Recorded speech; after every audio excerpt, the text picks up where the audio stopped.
दोस्तों बहुत बहुत स्वागत है आपका हमारे इस हेल्थ अवेयरनेस प्रोग्राम में। आज हम एक बहुत ही अच्छा टॉपिक आपके लिए लेके आए हैं जो कि हमारी ओरल हेल्थ से जुड़ा हुआ है। आई एम श्योर पहले भी हमने आपके साथ डेंटल अवेयरनेस, ओरल हाइजीन के ऊपर हमने रेगुलर प्रोग्राम्स करे हैं और हम सुनते भी आते हैं इन चीज़ों के बारे में। बट आज का टॉपिक इसलिए यूनिक है क्योंकि आज हम ओरल पैथोलॉजी के ऊपर बात करेंगे। जी हाँ दोस्तों, आपने सही सुना, ओरल पैथोलॉजी।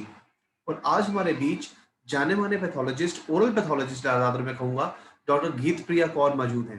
मैम बहुत बहुत स्वागत है आपका हमारे इस हेल्थ प्रोग्राम में। जी, सच कहा। सत श्री अकाल जी। मैं इंट्रोड्यूस करूंगी, डॉक्टर गीत गीत प्रिया एक ओरल पैथोलॉजिस्ट है नॉर्थ दिल्ली में। और इन्होंने अपनी मास्टर्स करी हुई है ओरल पैथोलॉजी के अंदर और ये एक लेक्चर भी रह चुकी हैं। सो मैम पहले तो आपका बहुत बहुत स्वागत है। और मैम दूसरी बात हम ये जानना चाहते हैं कि ओरल पैथोलॉजी, ये ओरल पैथोलॉजी क्या चीज है? हमने ओरल हाइजीन बहुत सुनी है क्योंकि हमें सबको पता है कि जो हमारा मुंह है वो एक प्राइमरी सोर्स है खाना इंटेक करने का। तो लेकिन ये ओरल पैथोलॉजी क्या होता है? ओरल पैथोलॉजी डेंटिस्ट्री की एक ऐसी ब्रांच है जो, वैसे मैं कहूंगी कि एक बहुत यूनिक ब्रांच है, क्योंकि हमारे माउथ में कई बार due to some habits, wrong habit, mouth में लीजन फॉर्म होते हैं। लीजन्स एक्चुअली क्या होता है कि हमारे माउथ में जब डिस्कलरेशन हो जाती है या फिर कोई अबनॉर्मल ग्रोथ हो जाती है, तो उसको देखने के लिए ये स्पेसिफिक ब्रांच है जिसमें हमें पता चलता है कि लीजन किस टाइप का है। उसको डायग्नोज करने का काम है, को ओरल पैथोलॉजी बोलते हैं। तो जो ओरल पैथोलॉजिस्ट होते हैं वो किस तरह की चीजें देखते हैं या प्रॉब्लम्स देखते हैं अपने रेगुलर प्रैक्टिस के अंदर? क्या होता है, कई बार जैसे डेंटिस्ट, जो रेगुलर डेंटिस्ट जब वो पेशेंट देख रहे होते हैं तो वो कई बार पेशेंट को एनकाउंटर करते हैं जिनके माउथ में अलग अलग टाइप की डिस्कलरेशन हुई है होती है, या कई पेशेंट्स जो बेसिकली जिनके माउथ में कोई ग्रोथ हुई हो, जैसे माउथ के जिंजाइवा के ऊपर हमारी कोई ग्रोथ हो जाए, या हमारे गम्स के अंदर कोई ग्रोथ हो जाए, या फिर क्या होता है कि हमारी, इवन आपने कई बार देखा होगा, कई लोगों का मुंह भी एक तरफ से सूजा होता है कभी कभी। तो जब ये क्या होता है कि हमारे मुंह में इन्फेक्शन स्प्रेड करता है, तो ओरल पैथोलॉजिस्ट क्या करते हैं, वो रूट कॉज जानते हैं कि क्या है, और अकॉर्डिंगली बताते हैं अपने सर्जन को कि किस टाइप का लीजन है, ताकि वो उनकी ट्रीटमेंट कर सके। मैम जैसे अभी आपने लेजेंड्स की बात करी, तो मैम ये कितने तरह के लेजन्स होते हैं और सबसे पहली बात है कि डेवलप क्यों होते हैं? क्या हमारी ब्रशिंग की टेक्निक ठीक नहीं होती या हम अपने ओरल हाइजीन का ध्यान नहीं रखते? ऐसा क्या रीजन है कि ये लेजन्स डेवलप हो जाते हैं और कितने तरह के फिर होते हैं? सबसे पहले तो मैं बात करना चाहूंगी कि डिफरेंट टाइप के लीजन्स क्या होते हैं। बेसिकली लीजन्स में भी डिफरेंट बेसिस कैटेगरी होती है, जिसमें सबसे पहले आते हैं, जैसे मैंने आपको पहले भी बताया, कि कलर के बेसिस पे, या तो हम कलर के बेसिस पे कर सकते हैं। डिफरेंट साइजेस होते हैं कि कितने साइजेस के लीजन है, किस साइज का है। फिर उसके बाद कि इसमें बेसिकली क्या होता है, हमारे माउथ में कई बार माउथ में तो सिम्टम्स होते हैं ही हैं, लेकिन साथ में ना हमारे बॉडी पार्ट्स भी इन्वॉल्व होते हैं, जैसे कहीं ना कहीं बॉडी में भी, जैसे अगर कहीं माउथ में कोई जैसे व्हाइट कलर की लाइंस होगी हमारे माउथ में दोनों तरफ, तो बॉडी में भी कहीं ना कहीं वही सेम टाइप की लाइंस दिखाई देगी, तो उसको हम सिंड्रोम्स बोलते हैं। साथ के साथ जैसे एक तीसरी कैटेगरी है, जैसे हमारे माउथ के अंदर, जैसे हमारे जबड़े के अंदर या फिर गम्स में अंदर ही सिस्ट फॉर्म हो जाता है, या ट्यूमर्स फॉर्म होते हैं, उसको हम ओडोंटोजेनिक सिस्ट या ट्यूमर्स बोलते हैं। ये डिफरेंट कैटेगरीज है, और इनके रीजंस ये है कि सबसे पहले तो मैं हाईलाइट करना चाहूंगी इस बात को, क्योंकि टबैको का इनटेक बहुत ज्यादा है, टबैको स्मोकिंग, एंड साथ में गुटखा खाते हैं लोग, उसका बहुत ज्यादा इफेक्ट है। प्लस जैसे लोगों की, स्पेसिफिकली फीमेल्स के लिए मैं कहना चाहूंगी, उनके लिए आजकल जैसे लाइफ में स्ट्रेस लेवल्स बहुत हाई है, तो उस कर भी ऑटो इम्यून डिसऑर्डर्स हैं जो माउथ के अंदर भी हो जाते हैं। तो इसमें भी डिफरेंट डिफरेंट कैटेगरीज हैं और डिफरेंट डिफरेंट रीजंस है। कई कंडीशन हेरिडिटरी भी होती हैं, और प्लस कई हमारी अपनी बॉडी के ऊपर डिपेंड करता है, जैसे हमारी बॉडी की इम्यूनिटी के ऊपर डिपेंड करता है, जो ये रीजंस कॉज करती हैं। ठीक है। दोस्तों एक सोशल मैसेज आपको ये भी देना देना चाहते हैं हम इन बिटवीन कि प्लीज हो सके तो अल्कोहल, टबैको, गुटखा, इस तरह की चीजों का सेवन प्लीज प्लीज प्लीज हो सके तो बिल्कुल ही छोड़ दें। धीरे धीरे अवॉइड करें और अवॉइड करते करते इसको बिल्कुल ही त्याग दें, तो आपके ओवरऑल हेल्थ के लिए भी बहुत अच्छा रहेगा। एनीवेज हम इस चर्चा को आगे बढ़ाएंगे। मैम हम देखते हैं कि हर इंडस्ट्री में आज कुछ ना कुछ डेवलपमेंट्स हुई हैं, चाहे वो डायग्नोस्टिक वे में हो, चाहे वो न्यूरोलॉजी की हो, चाहे वो ऑर्थोपेडिक्स की ब्रांच हो, कोई भी हो। मैम डेंटल में या मैं कहूँ कि ओरल पैथोलॉजी में आपके जो इंस्ट्रूमेंट्स यूज होते हैं, जो मशीन्स यूज होती हैं, उनमें क्या डेवलपमेंट हुई है कि पहले क्या थी और अब टेक्नोलॉजी कितनी वास्ट हो गई है और आने वाले टाइम में आपको लगता है कि क्या एडवांसमेंट्स हो सकती हैं? एडवांसमेंट जो मैं सबसे पहले स्पेसिफाई करना चाहूंगी कि ओरल पैथोलॉजिस्ट जो होते हैं वो माइक्रोस्कोप यूज करते हैं डायग्नोस करने के लिए। तो उसमें ही डिफरेंट डिफरेंट टाइप के माइक्रोस्कोप्स आते हैं, और कई बहुत एडवांस है जो स्पेसिफिकली इंडिया में बहुत लिमिटेड जगहों में है। उसको हम कहते हैं इलेक्ट्रॉन माइक्रोस्कोप, जिसमें हम इवन सेल्स को डिटेल में जाकर देख सकते हैं, जो हम इवन नॉर्मल माइक्रोस्कोप्स में भी कई बार नहीं देख पाते हैं।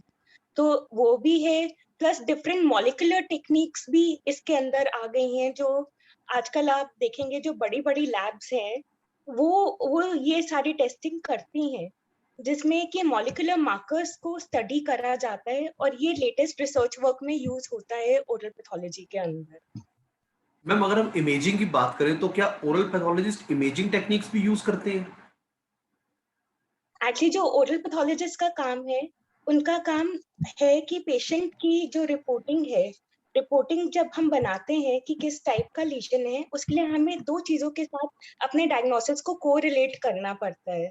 सबसे पहले आता है पेशेंट की क्लिनिकल हिस्ट्री, जिसमें कि पेशेंट के क्या कारण हो सकते हैं ये डिजीज होने में, जिसमें हमें पेशेंट की एज जाननी पड़ती है, हमें कोरिलेट करना पड़ता है, क्योंकि हर डिजीज के अपने अपने है कि किस जेंडर में ज्यादा है, किस जेंडर में कम है, तो हमें वहां पे भी कोरिलेट करना पड़ता है। पेशेंट की मेडिसिन के साथ रिलेट करना पड़ता है कि कौन सी मेडिसिन पे पेशेंट रहे हैं।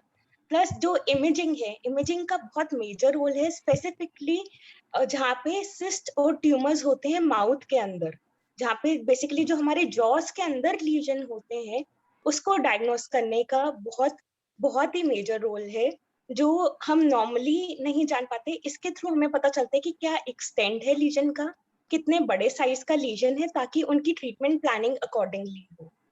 सो ma'am like you talked about cyst and tumours, so अगर हम बात करें डेंटल एक्सरेज की या हम बात करें डेंटल स्कैन्स की, so why are these dental x rays and dental scans are important to I mean to diagnose oral cyst and oral, जो आपने लीजन्स की बात करी या ओरल ट्यूमर्स की बात करी, क्या इससे आपकी एक्यूरेसी पता चलती है या उसमें उसकी क्या डेप्थ पता चलती है आपको?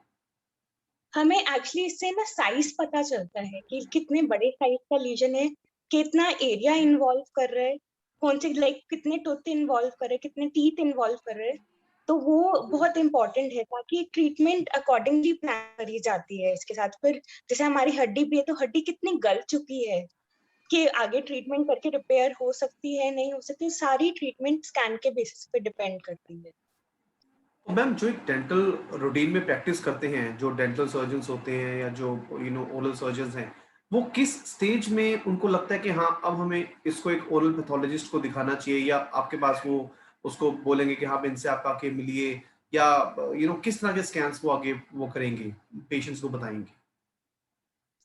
देखिए कई तो होते हैं जो अपने आप लाइक मैनेजेबल होते हैं। जैसे अगर किसी के माउथ में आपको हल्की सी वाइट डिस्कलरेशन दिखाई दी, तो पहले डॉक्टर्स अपने आप ट्राई करते हैं मेडिसिन देने की, जिसमें मल्टीविटामिन आ गए, एंड अपने तरीके से एंटीऑक्सीडेंट्स देते हैं, तो उससे ट्राई करते हैं कि कंट्रोल में आ जाए। अगर लाइक 2 वीक्स फॉलोअप के बाद लगता है कि कंट्रोल में नहीं आ रहा है, तो वो रेफर करते हैं, पूछते हैं, फिर हमें वो उसका बेसिकली टिश्यू का बिट काट के देते हैं, उसको बायोप्सी बोलते हैं, और हमारे पास भेजते हैं। फिर हम बताते हैं किस टाइप का लीजन है, और अकॉर्डिंगली फिर उनकी ट्रीटमेंट होती है। अगर तो वो कैंसर की साइड पे जा चुका है, तो उसकी ट्रीटमेंट अलग होगी। अगर वो प्री कैंसरस है कि जाने की अभी वो जस्ट स्टार्ट हुआ है लीजन, अभी जस्ट डेवलप होना स्टार्ट हुआ है, तो उसको कंट्रोल करा जा सकता है मेडिसिन के बेसिस पे। तो मैम मेडिसिन ओरल अकॉर्डिंगली। तो मैम ओरल पैथोलॉजिस्ट क्या प्रोसीजर कैरी आउट करते हैं इसमें देखने के लिए, जज करने के लिए क्या प्रोसीजर रहता है आप लोगों का? डायग्नोसिस के लिए जैसे ही पेशेंट, बेसिकली इसको मैं 6 स्टेप्स में बताना चाहूंगी डायग्नोसिस के प्रोसीजर को।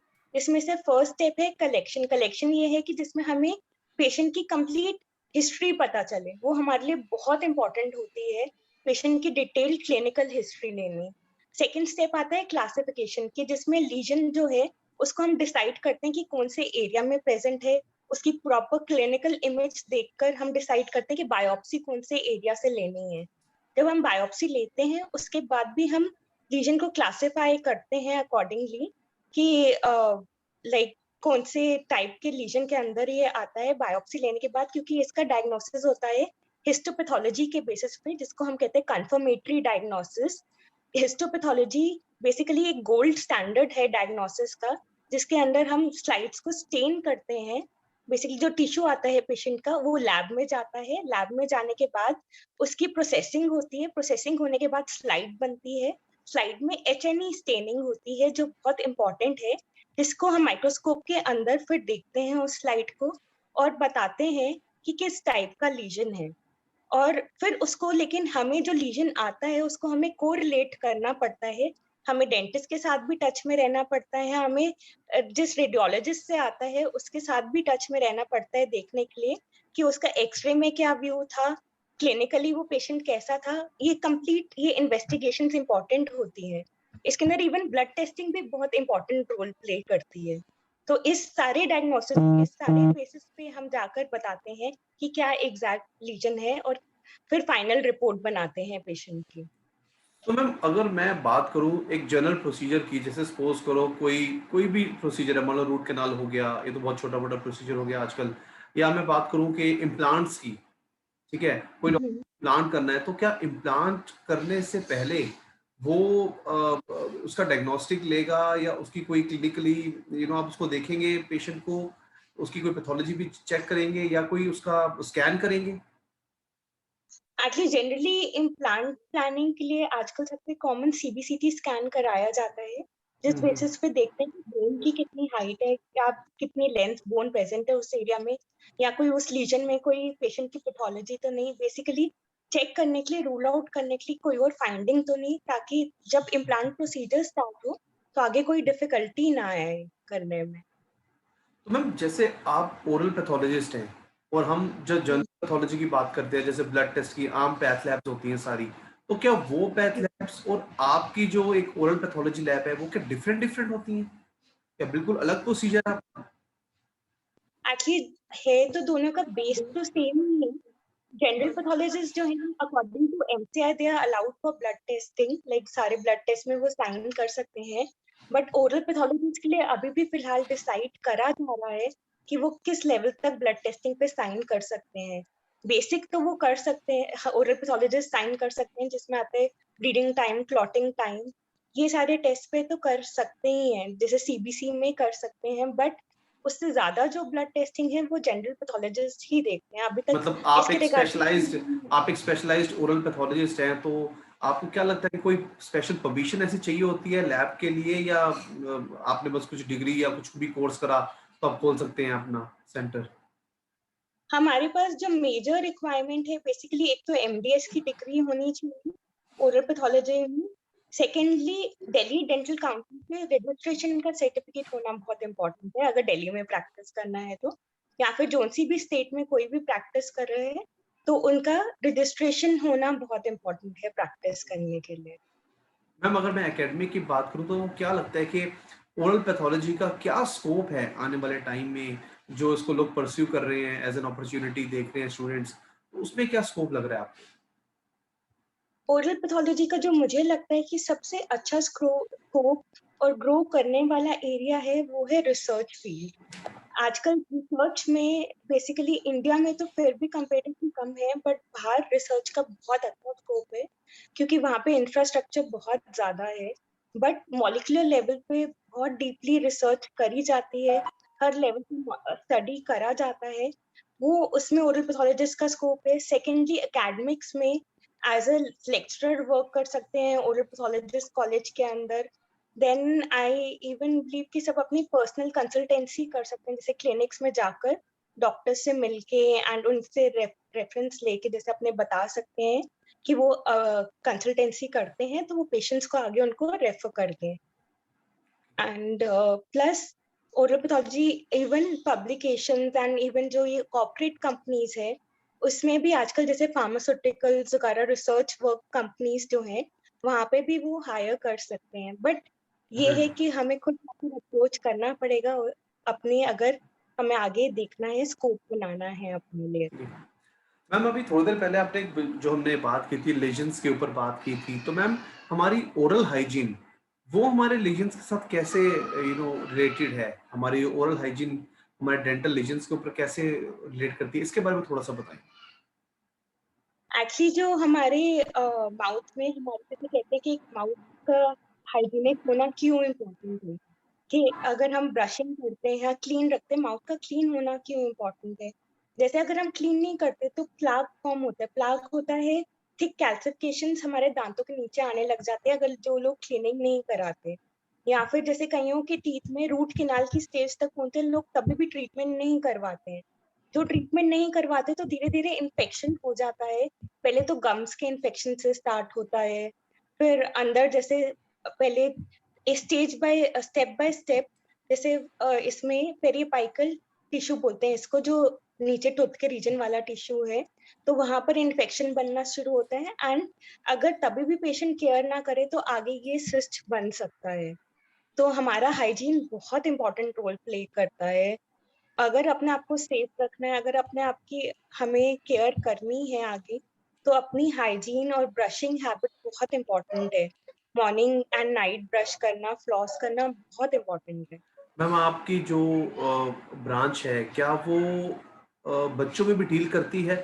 ओरल पैथोलॉजी आप बच्चों का भी कुछ देखते हैं, किड्स हेल्थ के ऊपर भी करते हैं काम? एक्चुअली बच्चों के लिए स्पेसिफिकली वो नहीं है, बट हाँ, कहीं ना कहीं सिंड्रोम्स होते हैं जो बच्चों में भी आ जाते हैं। जैसे क्या होता है कई बार अब नॉर्मल नंबर ऑफ टीथ आ जाते हैं बच्चों की जॉस के अंदर, तो वो डाउन सिंड्रोम जैसे हो गया, उसके साथ वो रिलेट करे जा सकते हैं। तो डिफरेंट डिफरेंट सिंड्रोम्स के साथ रिलेटेड होते हैं। या कई बार ओरल पैथोलॉजी बहुत वास्ट है, इसके अंदर इवन आप देखोगे छोटे बच्चों के अंदर कई बार हमारा स्किन भी लूज हो जाती है। डिफरेंट डिफरेंट टाइप की फॉर्मेशंस देखी गई हैं, जैसे कईयों की आईज भी थोड़ी ब्रॉड हो जाती है, तो वो ओवरऑल मेडिकली भी हमें कोरिलेट करना पड़ता है। ओके, तो मतलब नॉर्मली हम देख सकते हैं कि एडल्ट्स में या सीनियर सिटीजन्स में आपको लगता है कि ये चीज़ें ज़्यादा ब्रांच इफेक्टिव है, ऐसा कह सकते हैं हम? एडल्ट्स में एक्चुअली टू बी स्पेसिफिक तो नहीं बोलूंगी, क्योंकि ये इंडिविजुअल के ऊपर भी बहुत डिपेंड करता है। मेनली क्योंकि जितना कोई अपने एक तो हाइजीन को जो इम्पोर्टेंस देगा, तो उसको बहुत कम चांसेस है कोई भी चीज आने के। प्लस साथ में अगर आपको माउथ में कभी भी कुछ अबनॉर्मल लगे, कभी भी कोई चीज लगे, तो मुझे लगता है सबसे पहले अपने डेंटिस्ट को कंसल्ट करना। एटलीस्ट 6 मंथ्स में एक बार डेंटिस्ट विजिट होना बहुत इंपॉर्टेंट है, क्योंकि कई उसके बार कई बाद वो चीजें हम खुद भी। उसके बाद हमें डेंटिस्ट ही आगे बताएंगे कि अगर सब कुछ ठीक है तो सब चलता रहेगा सही, और डेंटिस्ट को कुछ जरा सा भी डाउट लगता है तो फिर वो हमें आगे गाइड करेंगे। हाँ जी, वो फिर हमें कंसल्ट ठीक करते है। हैं और फिर उनसे पूछते हैं कि क्या ट्रीटमेंट प्रोसीजर तो मैम करा जाए। अब मैं लास्ट में आपसे बस एक ही क्वेश्चन पूछना चाहूंगा। हम चाहेंगे कि आप हमारे ऑडियंस को क्या एक अच्छा मैसेज देना चाहती हैं सोसाइटी के लिए, अपनी ओरल हेल्थ से जुड़ा हो या हमारी ओवरऑल हेल्थ से जुड़ा हो, प्लीज एक अच्छा सा संदेश दीजिए।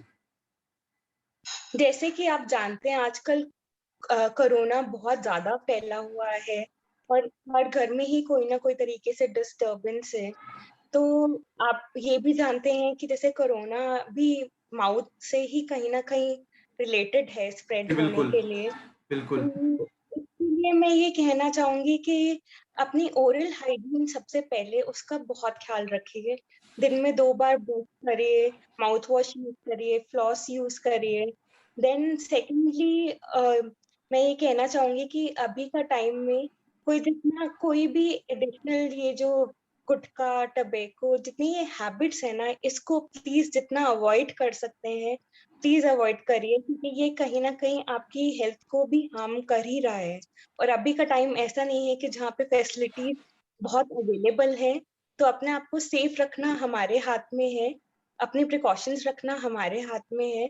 तो जो भी पर्सनल केयर कर सकते हैं, हाइजीन बहुत इम्पोर्टेंट है इस टाइम पे, बॉडी की भी, ओरल हाइजीन भी, दोनों ही चीजें बहुत इम्पोर्टेंट है। Thank you so much ma'am. तो बहुत अच्छा रहा हमारा ये आज का सेशन आपके साथ, और दोस्तों हम उम्मीद करते हैं आपको हमारा हमारा ये अवेयरनेस प्रोग्राम बहुत अच्छा लगा होगा। आज हमने एक बहुत ही अच्छे टॉपिक पर डिस्कस किया जो है ओरल पैथोलॉजी के ऊपर, जो कि हम नॉर्मल रूटीन में ऐसे नहीं सुनते हैं, क्योंकि हम ओरल हाइजीन उसके ऊपर काफ़ी ध्यान देते हैं। बट हम चाहेंगे कि आप अपने मुंह का, अपने ओरल हाइजीन का, अपनी ओवरऑल हेल्थ का जितना हो सकते हैं मैक्सिमम से मैक्सिमम ध्यान दें। और आप सभी से हाथ जोड़कर ये रिक्वेस्ट है कि प्लीज़ अगर आप किसी भी तरह का तंबाकू का सेवन, किसी भी तरह का अल्कोहल कंजम्पशन या किसी भी तरह का गुटखा खाते हैं, तो प्लीज़ प्लीज़ प्लीज़ हो सके तो जितना हो सके उसे अवॉइड करें, और धीरे धीरे उसे करके बिल्कुल ही त्याग कर दें, ताकि आपका माउथ, आपकी ओवरऑल हेल्थ बिल्कुल फिट रहे। हम भगवान से कामना करते हैं कि आप सभी स्वस्थ रहें, व्यस्त रहें, मस्त रहें, और stay fit, stay healthy. And thanks doctor Geet प्रिया, जिन्होंने अपना कीमती समय निकाला और हम सभी को इतना अच्छा एजुकेट करा। और किसी तरह का आपका हेल्थ इशू हो, प्लीज़ उसे इग्नोर ना करें, खासकर अपना डेंटल का इश्यूज हो, क्योंकि हमारा डेंटल का टॉपिक चल रहा है। और उसको अपने तुरंत अपने डेंटिस्ट को या कोई भी आपका हेल्थ केयर प्रोवाइडर है उनसे आप जाके संपर्क करें और बेहतर से बेहतर उसका इलाज कराएं। तो thank you doctor Geet Priya, thank you so much. हम आगे भी चाहेंगे कि हम कुछ ना कुछ awareness program time to time लोगों के लिए हम करते रहें, ताकि सोसाइटी में एक जागरूकता, एक अवेयरनेस लेवल बढ़ता रहे। तो thank you for your valuable time, valuable suggestions ma'am. Thank you ma'am. Thank you for this programme.